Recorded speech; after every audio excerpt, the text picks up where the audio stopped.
Maseno folks, are you there? A new spot is in town.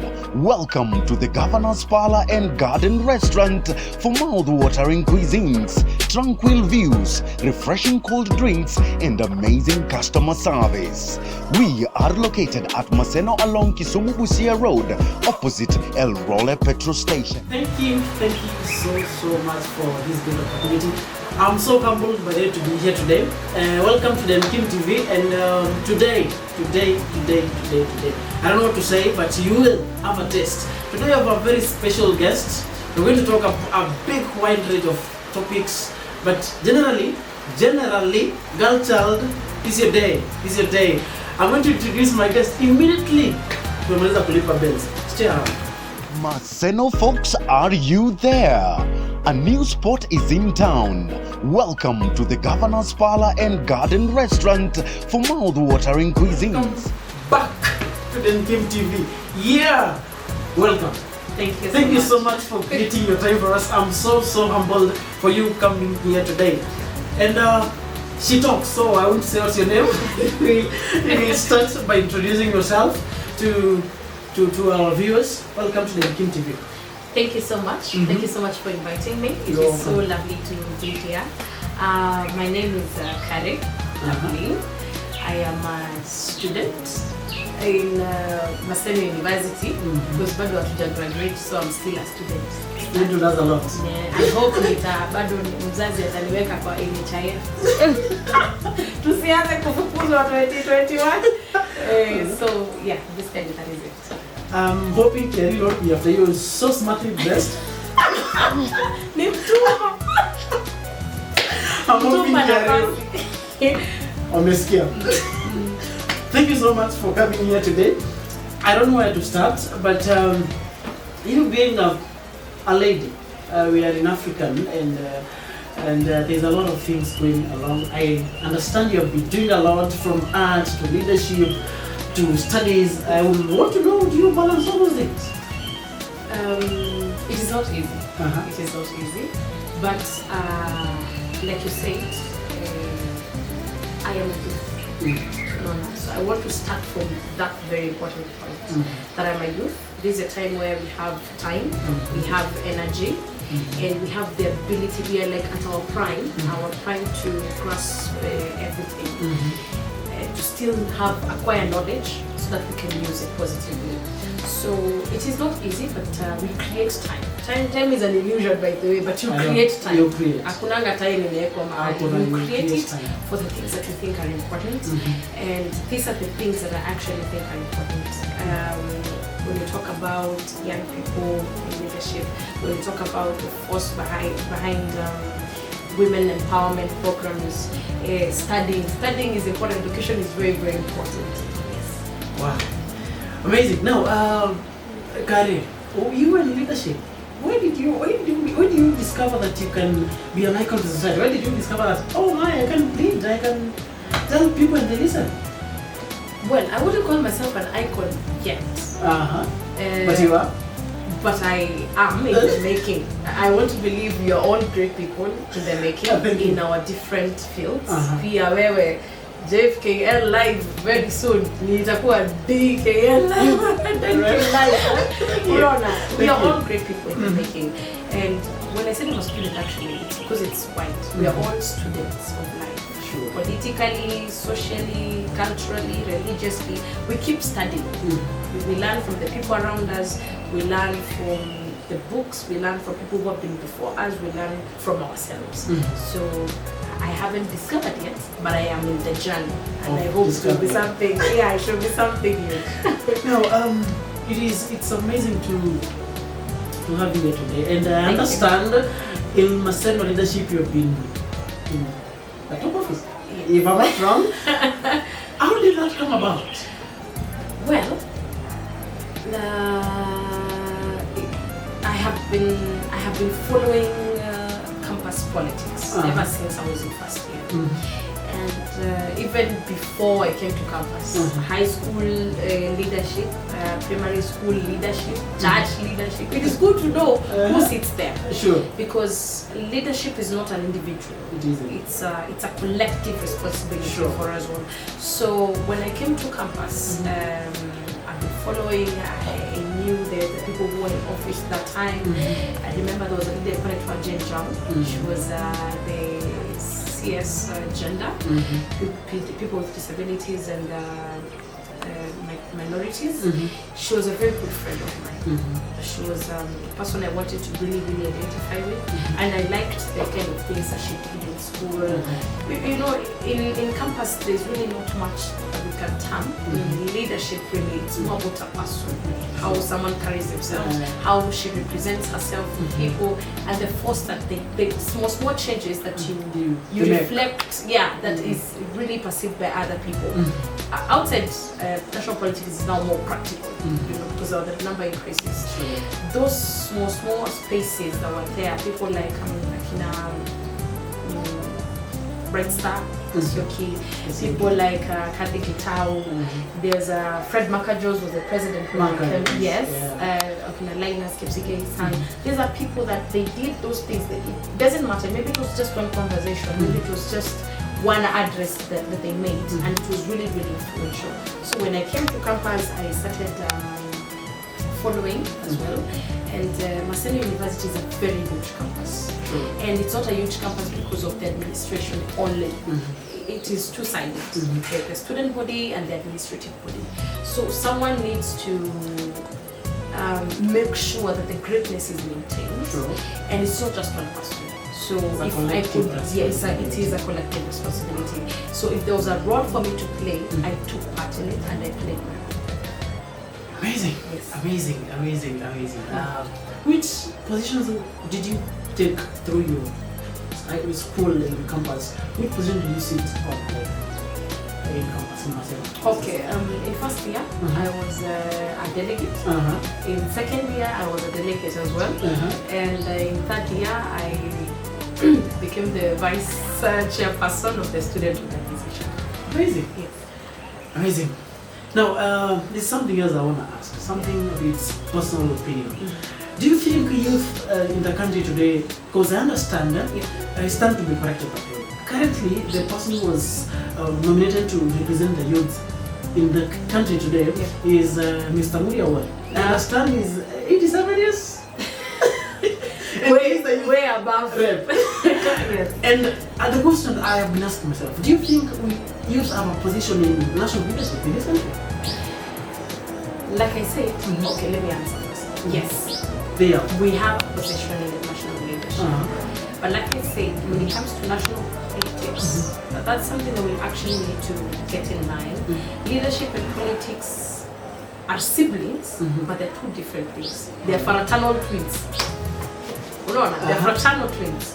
So in leadership, it is collective responsibility. So yes, that one vote that you take, that one conversation that you make with your fellow leader, your fellow youth, that one course that you take in your diverse fields, you become a leader. Because leadership is vast, it's everywhere. It's cultural, it's social, it's places of work. We have people, there's a chain of command everywhere. So yes, leaders do have a position. But when it comes to national politics, it is ugly. Because politics is an entirely different game. Politics, I really hate politics because it is self-interest. Yeah, it is self-centered. People don't get into politics for the good of everyone. But you do have leaders in politics. Because maybe that is the only way for you to actually make a point. So youths do have a position, they do have a say in the national leadership arena, but it is entirely up to us to go for it. Leadership is not given. No, go for it. Now let me just ask a question. Do you think who is failing somewhere? Because youth leadership is, in campus we see people enthusiasm about leadership and all that, but when it comes to the front page of national politics, youth are nowhere to be seen. Who is not doing what? Is it the society? Is it youth? Is it the city leadership? Where are we missing the point? All of us. The people who are already there have, especially the politicians, they've already made their mark. So they have nothing to lose by not doing what they should do. Alright. The people who are now here, like the youths, because the youths are the largest population group in the country right now, and even I think worldwide. Sure. So we have so much to give. Like I said, we are still in a we're in our prime. We've got the energy, we have the knowledge, we have the what. But now to put it into experience is the platform that we need. And the people who have the platform are the people who have nothing to lose by giving or not giving us the platform. Unaona? So na sisi, when we encompass, let's say that it's small scale. So we are still all of us, it's us by us. In fact, campus politics are very democratic. It's us by us. Unaona? Like it's a particular age group, because the student body in a particular age group. Sure. Unaona? And then the administration now, when they kind of come out, we are against that, but we are not against. We're just two different people. Sure. Literally. So it's very, very specific. I am a student, that is a card I hold. You are staff, that is a card you hold. So this is the argument. We need 1, 2, 3, and I need 1, 2, 3. We sit on the table, we agree. When it comes to national politics, it's not just that. We put into consideration careers. There are careers that people want to make more important than the others. You know, there are careers that people deem unfit for a particular, you know, for a particular position. Like you could graduate with horticulture today, and people will say, no, you should do political science if you want to be the president. And you know, those kind of things. Sure. We get into gender issues. We get into religious issues. Sure. There's so much, cultural issues, tribal issues, all those things. When they are put into the table, you have a very big argument that you cannot solve overnight. Amazing. Now, I want to touch on a very sensitive issue before you get into get a sip of water. There's a very sensitive issue that has been going through my mind. Personally, I may have the wrong or the right understanding of it, but you having the exposure and you being on the other gender that the society feels it is oppressed, I want us to touch on gender equality. In the 21st century, because it has been in the music industry, it is over. All the fields, yes. Government, politics, schools. What is the state of the gender equality in our century? And above it, what's your understanding about it? Very, very nice question, by the way. I am a women empowerment ambassador. And the state, I can say it's very, very active. The 21st century is a good time to be alive for anybody. Sure. You know, because it is a century where people are refusing to be sheep. People don't just go to church because you're supposed to go to church. You question, you search yourself, should I really go to church? And what am I going to do there? It's the same. And when it comes to gender, there are two main society genders are male and female. Sure. We just have masculine or feminine energy. But in the 21st century, we have all these other different versions, transgenders, and the sexuality talk.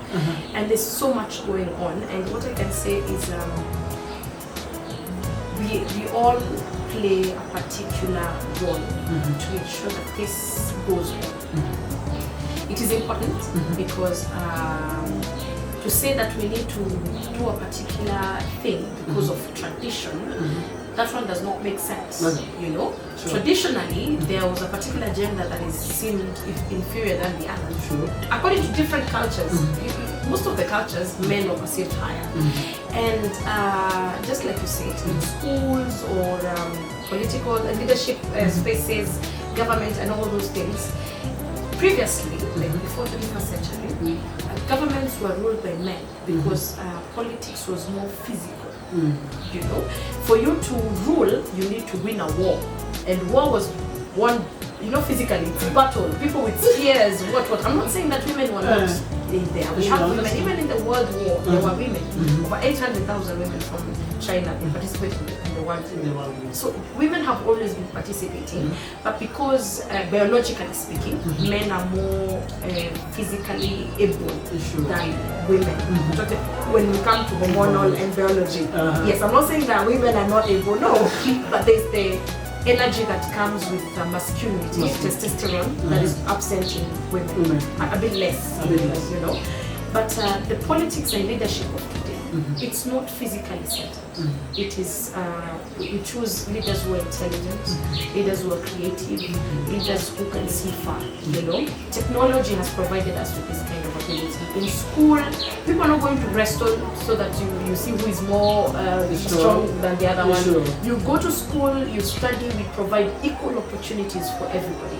Like, this is school, this is the amount of school fees you need to have, you know. But unfortunately, as much as we are here, and all these things have been put into consideration, we also need to consider the fact that the female gender, the girl child, has been for a very long while oppressed. Let me use that word. Because sometimes we do it unknowingly. I don't have to come and beat you so that you know I'm oppressing you. I could oppress you emotionally, I could oppress you mentally, and that is what has been happening. You find like in different cultures, a girl is not supposed to go to school because she's supposed to get married. Where we are in the 21st century, marriage is not even a priority. It isn't. For anybody. Sure. The most important thing is that you go to school, know what you can do, get your strengths right, polish your skills, get a job, and then the cycle of life goes on. But like things like marriage are just optional according to personal preferences, you see. And it should be the same even for girls. But there's still some cultural practices, religious practices that bar these things. And these are the things that we actually work on. But like I said, all of us have a role to play, but the struggle, let me say it's a struggle actually to attain gender equality is there. It's positive, it's progressing, so many people are changing because the first change has to come from the mind. And I really like where we're heading as a people. Yes.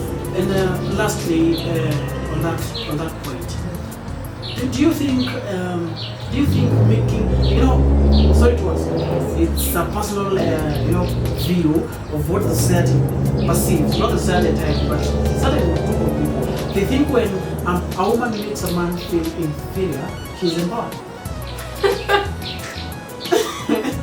I don't know if you've seen that. No, that's my. You are society. You are the society.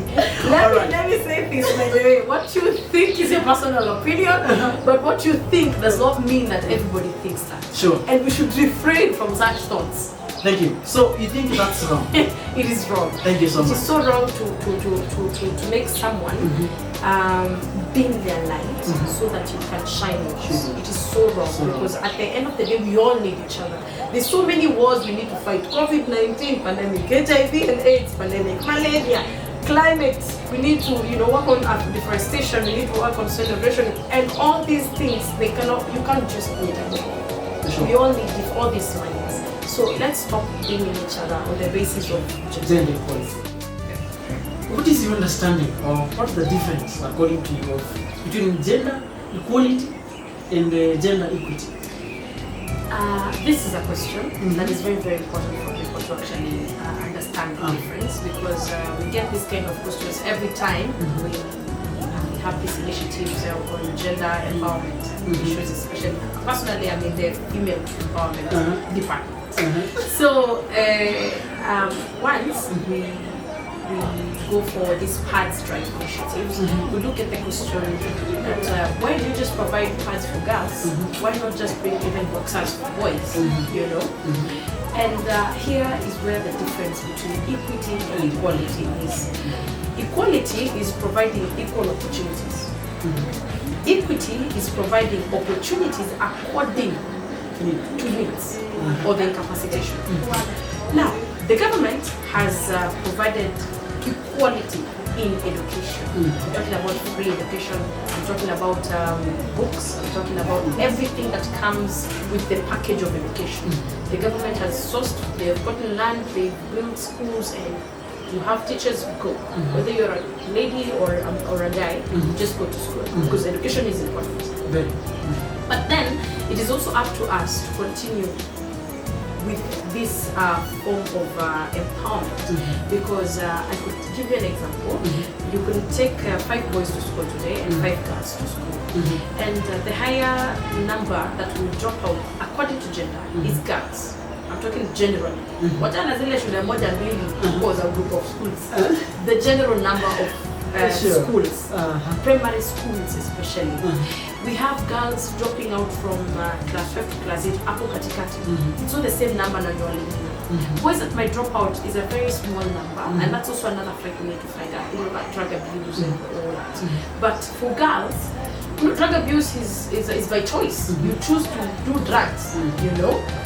But when it comes to girls, they're dropping out of school because of sanitary hygiene issues, menstrual issues. Nobody chose to be one of them. So when you provide them with an opportunity to go to school and you don't equip them to see them through school, that's a problem. Okay, we are all fighting electricity issues, water issues. Fine, that is all of us fighting. Sure. You and I will wake up tomorrow morning tuende kwa mto kuchota maji, you know, so that we can go to school. Sure. That one is okay. But maybe I'll have to drop out and not come back at lunchtime because my cramps is in school. You know, so that is equity. The boy child is to some point advantaged, you know, because the fact that we need to fight against boy child is perhaps it's more pastoral than it is. For the girl child, it's general. And that's why the positions like women representatives were created, you know. And yet, I cannot say that all of them have done what they need to do. Atakama tu need that one thing, they should see over it. But we still have girls dropping out of school because of menstrual issues, and that is very, very wrong. Yes, so that is a difference between equity and equality. Wow, amazing, amazing. That's a big understanding. Thank you so much for that session. I want us to get a cup of water. We shall come back with a very, very big personal issue on yourself, on the other side of you. You know, this is the leadership side of you. You have the other side of you that people, maybe some of us don't know, but I know. Okay.